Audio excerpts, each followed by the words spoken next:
최근 신학학계와 철학학계에서 많이 사용되어지는 단어가 매일 반복되는 보통의 일이라고 하는 의미에서 일상이라고 하는 단어입니다. 코로나19를 겪으면서 일상의 소중함이 다시 한번 강조되어지고 있습니다. 일상의 삶에서 가족이 함께 식사를 하고 일터에서 평안하게 일을 하고 지인분들과 교제를 하고 믿음의 성도들이 교회에 함께 모여 예배드렸던 일상의 소중함을 깨닫게 됩니다. 그러면 왜 우리들은 일상의 즐거움을 이야기하고 일상의 삶으로 돌아가자고 신학학계와 그리고 철학학계에서 이야기를 하고 있습니까?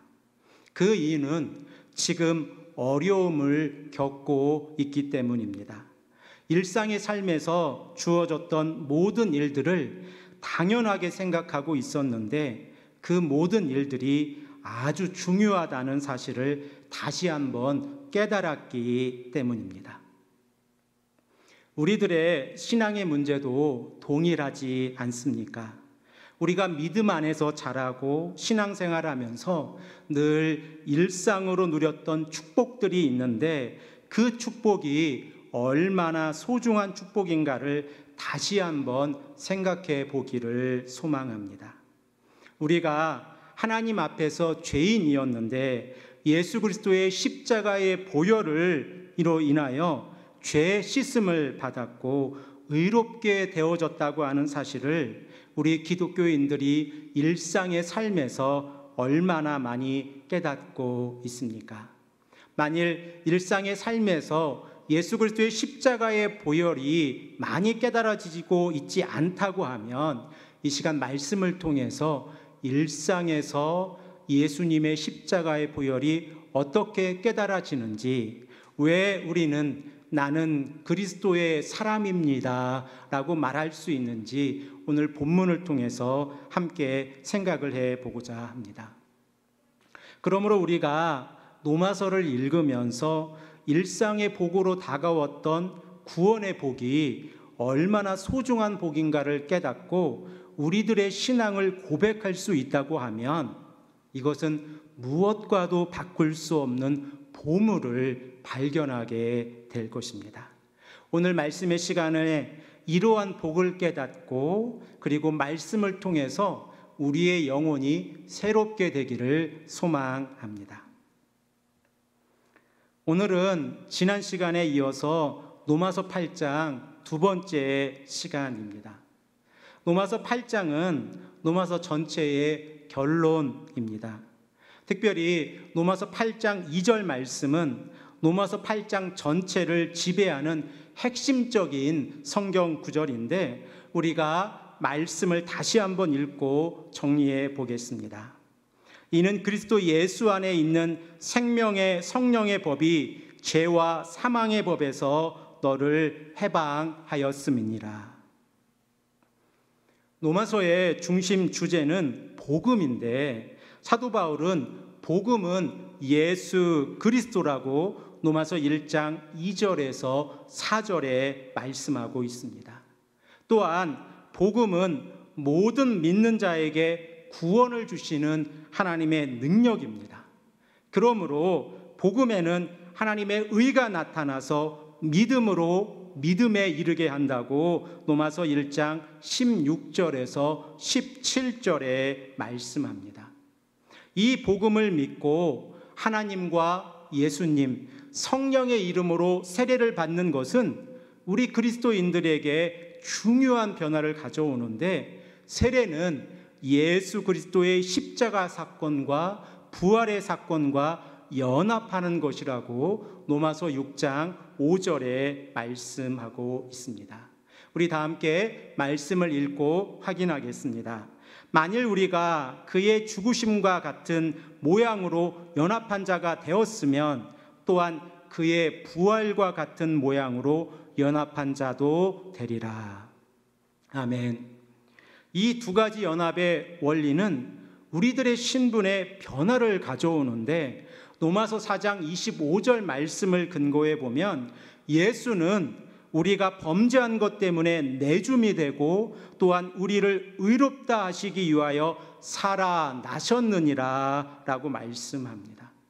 그러므로 세례를 받은 성도가 말씀에 순종하고 거룩함에 이루는 것은 이 거룩함을 통하여 거룩함의 열매로서 영생의 복을 받는다고 사도 바울은 로마서 6장 15절에서 23절에 말씀하고 있습니다.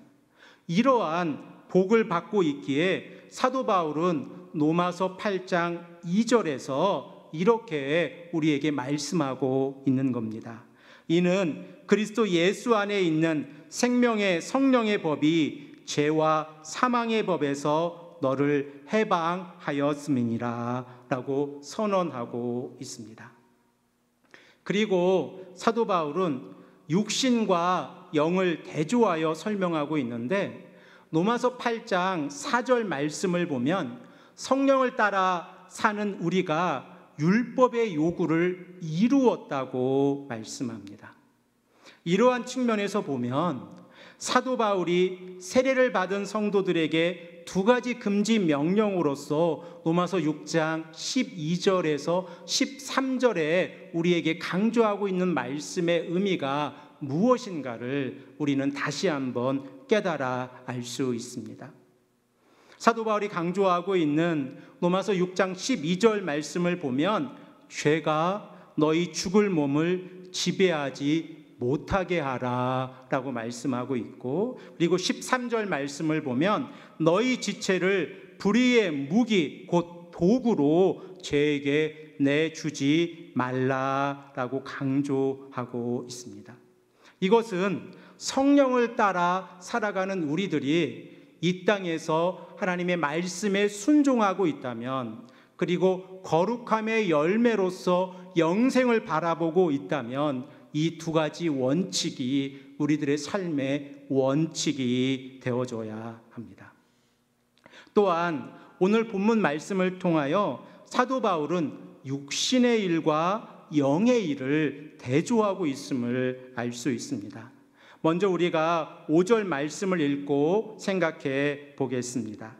육신을 따르는 자는 육신의 일을, 영을 따르는 자는 영의 일을 생각하나니.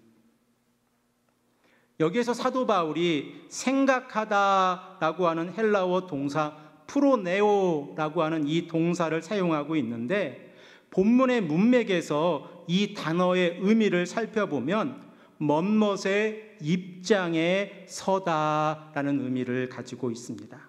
그러므로 8장 5절 말씀을 다시 한번 생각을 해보면 육신을 따르는 자는 육신의 입장에서 서 있는 자들이고, 영을 따르는 자들은 영의 입장에서 서 있다는 의미를 가지고 있습니다. 그러므로 육신을 따르는 자는 육신의 일을 생각한다고 사도 바울이 말씀하고 있는데, 이는 육신의 입장에 서서 생각하고 판단하고 있는 것입니다. 그러면 육신의 일은 무엇과 대조되어지고 있습니까? 바로 성령의 일과 대조되어지고 있습니다. 그리고 사도 바울은 육신의 일과 성령의 일의 결과를 본문 6절에서 말씀하고 있는데, 우리 다 함께 말씀을 읽겠습니다. 육신의 생각은 사망이요 영의 생각은 생명과 평안이니라. 아멘. 우리가 만일 육신을 따라 육신의 입장에서 생각하고 판단한다고 하면 그 결과는 사망이라고 사도 바울이 강조하고 있습니다. 하지만 영의 입장에 서서 영의 입장으로 우리가 생각하고 판단한다고 하면 그 결과는 생명과 평안이라고 말씀하고 있습니다. 이렇게 육신의 일과 성령의 일은 구분되어집니다. 로마서에서 사도 바울은 사망이라고 하는 단어와 함께 사용하는 단어들이 있는데 그 단어들을 보면 죄와 율법입니다. 특별히 로마서 6장 16절 말씀을 우리 함께 읽어보기를 원합니다. 너희 자신을 종으로 내주어 누구에게 순종하든지 그 순종함을 받는 자의 종이 되는 줄을 너희가 알지 못하느냐? 혹은 죄의 종으로 사망에 이르고 혹은 순종의 종으로 의에 이르느니라 라고 말씀하고 있습니다. 우리가 죄의 종으로 살아간다면 사망에 이른다고 사도 바울은 말씀하고 있습니다. 이것은 육체적인 사망뿐만 아니라 영원한 사망을 의미하고 있음을 우리는 기억해야 합니다. 예수님께서 마태복음 25장 31절에서 46절까지의 말씀을 통해서 인자가 모든 천사들과 함께 올 때의 심판의 모습을 기록하고 있는데 예수님께서는 마지막 때에 양과 염소로 구분한다고 마태복음 25장 32절, 33절에 말씀합니다. 우리 다 함께 말씀을 읽겠습니다. 모든 민족을 그 앞에 모으고 각각 구분하기를 목자가 양과 염소를 구분하는 것 같이 하여 양은 그 오른편에 염소는 왼편에 두니라. 그리고 46절 말씀을 보면 그들은 곧 죄인들은 영벌에 의인들은 영생에 들어가리라 하시니라 라고 말씀하고 있습니다. 예수님의 말씀을 근거해서 보면 육신의 일은 자기 자신만을 생각하는 것입니다. 즉 자신의 입장에서 자신의 행복만을 위해서 살아가는 것이 육신의 일이고 죄의 종이라고 말씀합니다. 그래서 마태복음 25장 40절 말씀을 보면 양의 측면에서 즉 영원한 영생에 이를 자들의 측면에서 예수님께서 이렇게 말씀합니다. 임금이 대답하여 이르시되 내가 진실로 너희에게 이르노니 너희가 여기 내 형제 중에 지극히 작은 자 하나에게 한 것이 곧 내게 한 것이니라 하시고 아멘. 또한 마태복음 25장 41절에서 43절까지의 말씀을 우리 함께 읽어보기를 원합니다. 예수님께서 염소로 구분되어져 있는 자들을 책망하시면서 이렇게 말씀하십니다.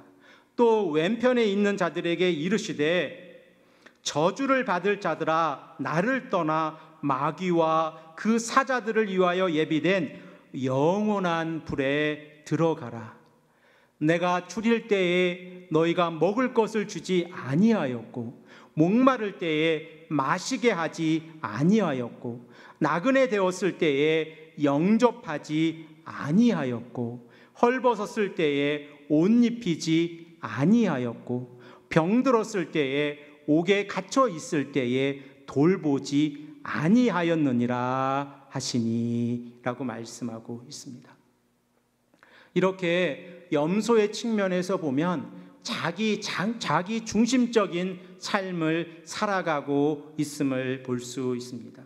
이것이 육신의 일들입니다. 이 육신의 일들은 하나님의 말씀에 순종하기보다 불순종하는 것입니다.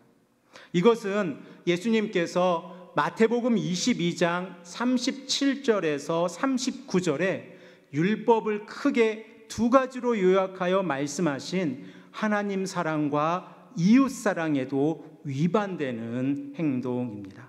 결국 육신의 일은 두 가지 특징을 가지고 있다고 본문 7절에 말씀하고 있습니다. 우리 다 함께 본문 7절 말씀을 읽겠습니다.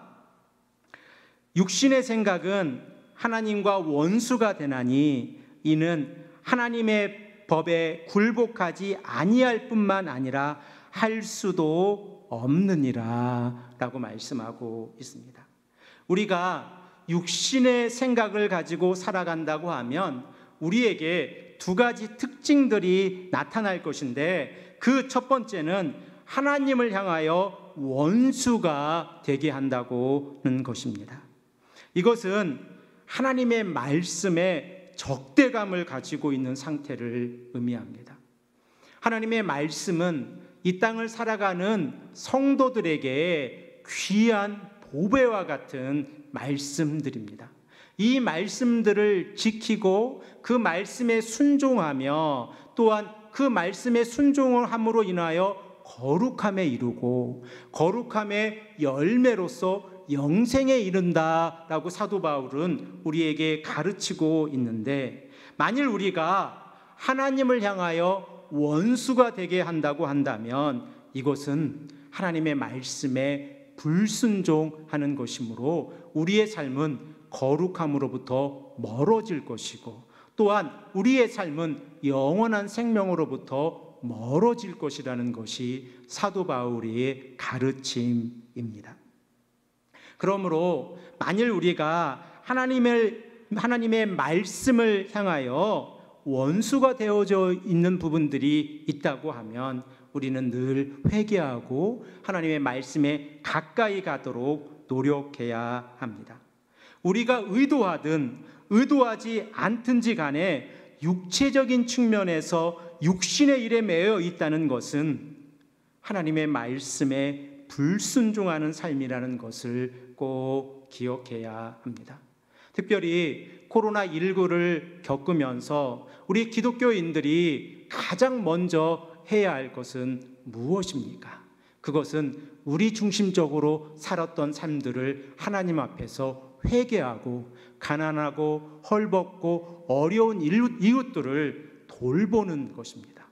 이것이 예수님께서 마태복음 25장에서 우리에게 가르치고 계신 가르침이라고 하는 사실을 우리는 꼭 기억해야 합니다.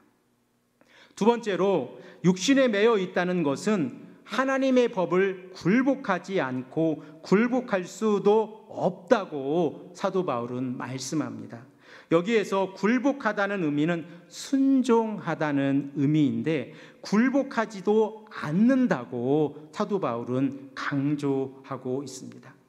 하나님의 법을 따르지 않는다는 것입니다. 또한 따를 수도 없다고 사도 바울은 말씀하고 있습니다. 이렇게 육신의 일에 매여 있을 때에 그 육신의 일에 매여 있는 자들에게 최종적인 결과가 나오는데, 8절 말씀을 보면 하나님을 기쁘시게 할 수 없다고 말씀합니다. 우리 다 함께 8절 말씀을 읽고 확인하겠습니다. 육신에 있는 자들은 하나님을 기쁘시게 할 수 없느니라. 그러면 우리들은 어떻게 성령의 일을 생각하며 살아갈 수 있습니까? 본문 9절 말씀을 읽고 우리 함께 생각을 해 보겠습니다. 함께 9절 말씀을 읽겠습니다. 만일 너희 속에 하나님의 영이 거하시면 너희가 육신에 있지 아니하고 영에 있나니, 누구든지 그리스도의 영이 없으면 그리스도의 사람이 아니라. 본문 9절 말씀을 보면 하나님의 영이 내 안에 거하시면 나는 영에 속하고 그리스도의 사람이라고 말씀합니다. 이 시간 함께 예배드리는 우리들은 성령 안에 거하고 계십니까? 이 믿음의 확신을 가지고 계십니까? 만일 우리가 성령 안에 거한다고 하면 우리들은 어떻게 우리가 성령 안에 거한다고 말할 수 있습니까? 그리고 어떻게 내가 성령 안에 거하고 있다고 우리 이웃들에게 증거할 수 있습니까? 때로는 성령 안에 거하는 것 같고, 때로는 육체 안에 거하는 것 같은 것이 우리들의 삶의 모습은 아닙니까? 우리가 성령 안에 거한다고 하는 것을 말씀으로 확인할 수 있다고 하면 우리들은 이러한 고민들로부터 조금 더 자유로워져서 내 안에 성령님이 계시다고 하는 믿음의 확신을 가질 수 있다고 생각이 되어집니다. 이러한 생각 가운데에서 오늘은 말씀을 통해서 내가 성령 안에 거하고 있는 그리스도의 사람이라고 하는 것을 다시 한번 생각해 보기를 원합니다. 한국 기독교의 역사 가운데에서 성령에 관해서 언급을 할 때에는 사도행전 2장에 기록되어져 있는 오순절 성령의 사건에 집중하는 경향이 있었습니다. 그러므로 성령의 역사는 방언으로 시작하여 은사적인 측면에서 이해하는 부분이 강했다고 생각을 할 수 있습니다. 그러나 사도 바울은 성령에 관하여 다른 각도에서 바라보고 있다는 사실을 우리는 기억하면 좋겠습니다. 먼저 말씀을 드리는 것은 사도행전 2장의 은사적인 측면에서의 성령의 역사를 부인하거나 또는 그 성령의 역사가 교회에서 필요 없다거나 하는 이야기가 아니라고 하는 이 전제에서 시작을 하기를 원합니다. 성령의 역사에 관하여 성도의 입장에서 보면 사도 바울은 성령을 믿음과 연결시키고 있다는 부분을 강조하고 있음을 우리가 깨닫기를 소망합니다. 앞으로 시간이 될 때마다 강조하겠지만 오늘은 세 가지 측면에서 성령의 역사에 관하여 생각을 해보고자 합니다. 그리고 이렇게 세 가지 측면에서 우리가 말씀을 통하여 성령의 역사가 내 안에 있다고 하면 우리들은 더 이상 이러한 고민들은 하지 않으면 좋겠습니다. 나는 성령의 사람인가, 성령의 사람이 아닌가? 또는 나는 성령을 받았는가, 받지 않았는가? 또는 내 안에 성령님이 계신가, 계시지 않은가? 라고 하는 이러한 질문으로부터 하나님의 말씀을 근거해서 확답을 가지고 있다고 하면 우리들은 성령의 사람으로 나는 그리스도의 사람입니다 라고 고백할 수 있을 것입니다.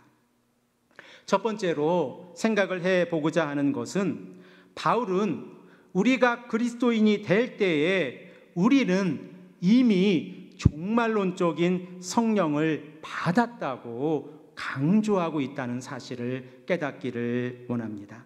우리 다 함께 말씀을 찾아보기를 원하는데 갈라디아서 3장 2절 말씀과 5절 말씀을 함께 읽어보기를 소망합니다.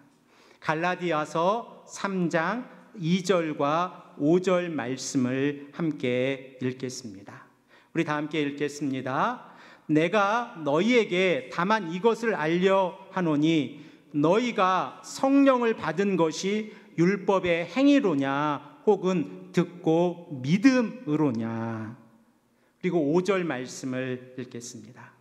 너희에게 성령을 주시고 너희 가운데 능력을 행하시는 이의 일이 율법의 행위에서냐 혹은 듣고 믿음에서냐. 사도 바울은 성도들에게 질문하고 있습니다. 너희가 성령을 받은 것이 율법의 행위로부터 받았습니까? 아니면 믿음으로부터 받았습니까? 라고 질문하고 있습니다. 그러면 이 질문의 대상이 되어지고 있는 갈라디아 교회 교인들은 성령을 받은 자들입니까? 받지 아니한 자들입니까? 이 질문의 내용을 보면 그들은 성령을 받고 있는 자들입니다. 성령이 그 안에 내주하고 있는 자들입니다. 그러므로 사도 바울이 이렇게 질문하고 있는 것입니다. 너희가 성령을 받은 것은 율법의 행위로부터 받았느냐 아니면 믿음으로 받았느냐라고 질문하고 있는 것입니다. 이 질문을 다시 한번 생각을 해보면 우리가 믿고 있습니까? 그러면 우리는 성령을 받은 자들입니다. 우리가 예수 그리스도를 우리의 신앙으로 고백하고 있습니까? 그러면 성령이 우리 안에 내주하고 계시다는 사실을 우리는 꼭 기억해야 합니다. 5절 말씀을 다시 한번 보십시오. 너희에게 성령을 주시고 너희 가운데 능력을 행하시는 이의 일이 율법의 행위에서냐 혹은 듣고 믿음에서냐. 5절 말씀에서도 믿음과 성령을 강조하고 있습니다. 그러므로 우리가 내 안에 성령님이 계십니까? 라는 질문을 받거나 우리 스스로에게 물어봤을 때에 이렇게 질문을 바꾸어 보면 내 안에 성령님이 계신지 안 계신지 알 수 있습니다. 내가 예수 그리스도의 십자가 사건과 부활의 사건을 믿고 있습니까? 이 질문에 대답해 보십시오. 만일 우리가 나는 예수 그리스도의 십자가 사건과 부활의 사건을 믿고 있습니다. 나는 세례를 받았고 세례를 통해서 예수 그리스도의 십자가 사건과 부활의 사건과 연합되어졌습니다. 그리고 십자가의 사건을 통해서 나의 죄가 깨끗함을 받았고 부활의 사건을 통해서 내가 의롭게 되었습니다. 이렇게 고백하고 있다면 내 안에 성령이 계시다고 확신할 수 있습니다.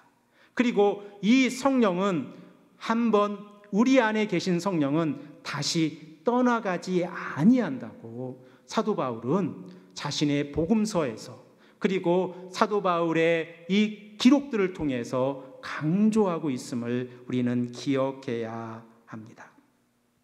또 한 가지, 우리가 성령을 받았는지 받지 않았는지 확인할 수 있는 방법이 있는데 그 방법이 사도 바울은 이러한 방법으로 성령을 받았는지 받지 않았는지를 확인해 보라고 우리에게 말씀하고 있습니다. 그 방법이 무엇인가 하면 우리들의 신앙 고백을 통하여 성령님이 내 안에 계신지 계시지 않은지를 알 수 있다고 강조합니다. 우리 다 함께 한 장을 넘기셔서 갈라디아서 4장 4절에서 6절까지의 말씀을 읽겠습니다. 갈라디아서 4장 4절에서 6절까지의 말씀입니다. 우리 다 함께 한 목소리로 읽겠습니다. 때가 참에 하나님이 그 아들을 보내사 여자에게서 나게 하시고 율법 아래에 나게 하신 것은 율법 아래에 있는 자들을 속량하시고 우리로 아들의 명분을 얻게 하려 하심이라.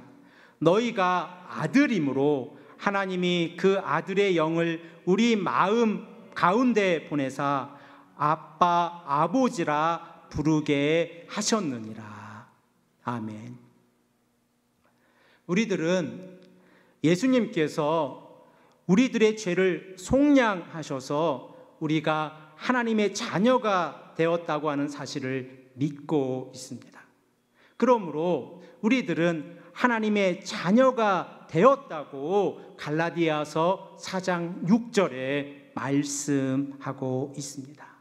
그리고 6절 말씀을 우리 다시 한번 깊이 있게 생각을 하며 읽어보십시오.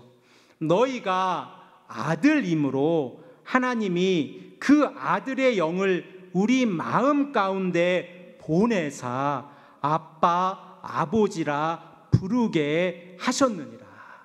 아멘. 우리가 기도할 때에 하나님 아버지라고 고백하고 계십니까? 그러면 이것은 사람이 할 수 있는 일이 아닙니다. 하나님께서 하신 일입니다. 하나님께서 우리에게 성령을 보내지 아니하셨다고 하면 갈라디아서 4장 6절에 말씀하고 있는 아바 아버지라고 우리가 고백할 수 없습니다. 하지만 우리가 우리의 입술을 통해서 하나님 앞에서 아바 아버지라고 고백하고 있다고 하면 우리는 성령의 사람이라고 성경은 우리에게 가르치고 있습니다. 다시 한번 생각을 해 보십시오. 우리가 믿었을 때에 하나님께서는 성령을 우리에게 선물로 주셨습니다. 그리고 우리 안에 계신 성령을 통해서 우리가 하나님 앞에서 아바, 아버지라고 고백할 때에 이것은 우리의 육신의 힘으로 할 수 있는 것이 아니요, 성령의 힘으로 하는 것이라는 것을 우리가 말씀을 통해서 깨달았습니다. 그리고 세 번째로 우리가 성령의 사람인가 성령의 사람이지 않은가 확인할 수 있는 방법은 우리들의 삶의 열매를 통해서 성령의 열매를 맺고 있는지 맺고 있지 아니한지를 통해서 알 수 있습니다. 우리들은 성령의 사람입니다. 그러므로 성령의 열매를 맺을 것인데 한 장을 더 넘기셔서 갈라디아서 5장 22절에서 23절까지의 말씀을 읽겠습니다. 갈라디아서 5장 22절, 23절에 성령의 9가지 열매를 함께 읽겠습니다. 오직 성령의 열매는 사랑과 희락과 화평과 오래 참음과 자비와 양선과 충성과 온유와 절제니 이 같은 것을 금지할 법이 없느니라 라고 사도 바울은 강조하고 있습니다. 우리들의 삶에 성령의 9가지 열매가 모두 열리고 있다면 우리들은 성령의 열매를 맺은 좋은 나무라고 칭찬받을 수 있을 것입니다. 하지만 지금 우리에게 9가지 열매 중에 그 어떠한 열매라도 맺고 있다고 하면 우리들은 성령의 사람들입니다. 비록 지금은 하나의 열매를 맺고 있다고 할지라도 우리는 성령의 사람입니다.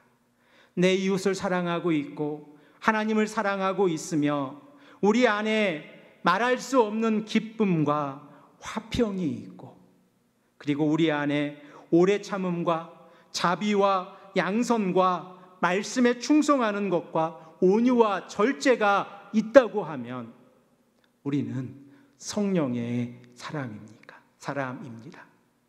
그러므로 우리들은 우리 자신들에게 깊이 있게 물어보아야 합니다. 이 성령의 9가지 열매 가운데에서 나는 몇 가지의 열매를 맺고 있는지 우리 자신에게 조용히 물어보고 그리고 대답해 보아야 합니다. 이렇게 우리가 말씀 앞에서 성령의 사람으로 살아간다고 하면 우리들은 하나님의 사람이라고 말씀할 수 있습니다. 우리들은 그리스도의 사람이라고 말씀드릴 수 있습니다. 제가 말씀드린 바와 같이 우리 한국 기독교의 역사 가운데에서 성령을 이해할 때에 오순절 성령의 사건에 이 성령의 역사를 강조하다 보니까 이러한 은사적인 측면에서 성령을 강조한 부분이 없지 않습니다.